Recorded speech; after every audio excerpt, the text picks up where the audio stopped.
Item Number: SCP-204. Object Class: Keter. Special Containment Procedures: SCP-2041 and SCP-2042 are to be kept in a 10-meter by 10-meter fortified holding area in Site. The holding area must be constructed out of armor-plated steel and heavily reinforced concrete. The holding area must also be vacuum-sealed and contained within an outer shell, with a higher air pressure that must always be maintained with at least 2 psi over the current air pressure in the holding area.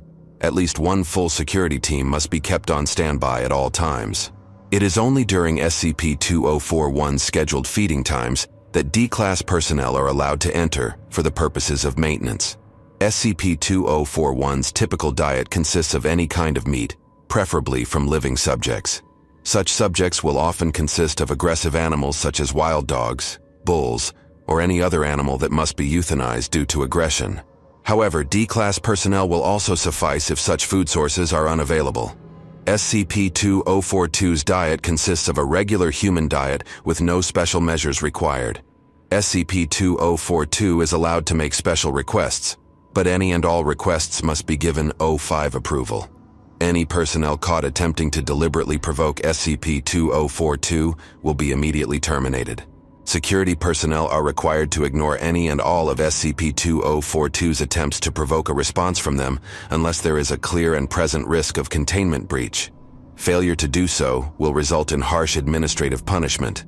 When SCP-2042 is about to turn the age of 14, the Foundation must initiate Containment Protocol 204. Further details may be found in Containment Protocol 204 requirements. In the event of a containment breach, EMP generators must be immediately activated in order to keep SCP-2041 disabled. Once EMP generators have been activated, security teams have approximately 30 seconds to neutralize SCP-2042 before SCP-2041 can adapt and reassemble itself. If containment cannot be achieved in this time, SCP-2041 must be contained by conventional means. Security teams and agents are authorized to use any conventional weaponry at their disposal to contain SCP-2041 and SCP-2042. If SCP-2042 is terminated during containment, then Containment Protocol 204 must immediately be initiated. Description: SCP-2041 is a semi-organic nanomachine colony that follows SCP-2042 as a form of protector. SCP-2041 spends the majority of its time in a dispersed cloud, where it is almost impossible to perceive with normal human senses. However, if SCP-2042 is put into danger, or if SCP-2042 commands it to, SCP-2041 will instantaneously materialize into a solid physical form. The exact shape and nature of this form is subjective, depending wholly upon SCP-2042's view, state of mind, and imagination. Despite its variable nature, SCP-2041 has a number of common traits. These include massive strength, large size, basic intelligence, perfect obedience to SCP-2042, and the ability to regenerate itself after consuming living flesh. SCP-2041 is vulnerable to conventional weaponry and can be temporarily forced back into its dispersed state if enough damage is inflicted. SCP-2042 is always a child, ranging from 4 to 14 years old.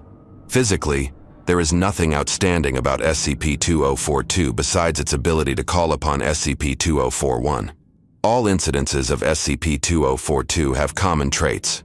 All of them have had a history of abuse and danger, with many developing acute mental disorders as a result. This makes instances of SCP-2042 difficult to contain in any traditional manner, as great care must be taken to keep them in a stable state. It appears that SCP-2041 is attracted to such children, though why or how it finds them is currently unknown. If SCP-2042 is terminated or reaches the age of 14, then SCP-2041 will abandon it and find a new child to imprint on. As a form of self-preservation, if SCP-2041 cannot find a suitable child, it will immediately materialize and go berserk, attacking anything in sight. Once SCP-2041 finds a suitable candidate to protect, it immediately imprints upon SCP-2042 and will follow it until SCP-2042 expires, or until SCP-2041 decides to leave of its own accord. At first, SCP-2041 appears benign, protecting SCP-2042 from overt threats. However, through careful study and observation, it has been noted that all incidences of SCP-2042 begin to adopt much more aggressive, danger-seeking behavior with little regard for human life. It is theorized that SCP-2041 is able to manipulate SCP-2042's thought processes in order to behave in a fashion that would benefit it. It is assumed that since SCP-2041 requires organic flesh for sustenance, it needs SCP-2042 to be in danger in order to justify its activation. See Addendum 1 for further details. Addendum 1. There have been numerous recorded incidences where it is believed SCP-2041 has been involved. The first such recorded incident was when a car was found in a residential street, completely torn apart and covered in partially devoured human remains. Similar incidents occurred until agents managed to track SCP-2041 to where they made contact with the first recorded incarnation of SCP-2042. It took 3 more attempts and numerous casualties before SCP-2041 and SCP-2042 were successfully contained. Interviews with SCP-2042 revealed that it seemed to feel a need to experience danger, such as standing in traffic or provoking hostile responses from others. When questioned on its reasons, SCP-2042 simply replied that SCP-2041 allowed it to. Containment Protocol 204. In order to keep SCP-2041 successfully contained, it has been necessary to keep a permanent stock of candidates to replace SCP-2042 in the event that the current one is terminated or abandoned. Ideally, all candidates should be orphans below the age of 10 with a history of abuse. However, in times of need, Article 12 of Containment Protocol 204 may be authorized to allow candidates that don't meet specific requirements. They will be put under the supervision of caretakers, which will consist of D-class personnel convicted of violent crimes, child abuse, and pedophilia with Foundation staff present to prevent inadvertent termination of candidates. Footnote 1. To date, Article 12 has not been enacted in any form. If SCP-2042 successfully reaches the cutoff age of 14 years and SCP-2041 abandons it, the former SCP-2042 must undergo a rigorous amnestic treatment and a thorough psychological examination before being reintegrated into a government foster program. If it is deemed that the former SCP-2042 cannot be successfully reintegrated, then the subject must be immediately terminated. Addendum 2. As of the writing of this report, the Foundation has contained 13 instances of SCP-2042. 11 instances exhibited the trademark hostile and violent behavior typical among all instances of SCP-2042.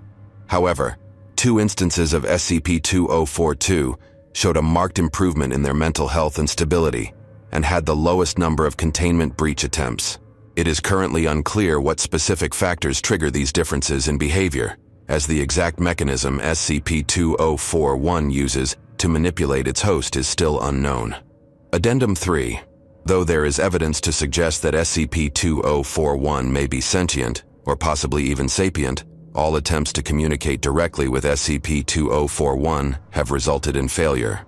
Currently, the only feasible method of communicating with SCP-2041 is to use SCP-2042 as an intermediary. Unfortunately, the violent tendencies and hostile behavior exhibited by nearly all instances of SCP-2042, as well as their questionable mental stability, make this approach highly unreliable.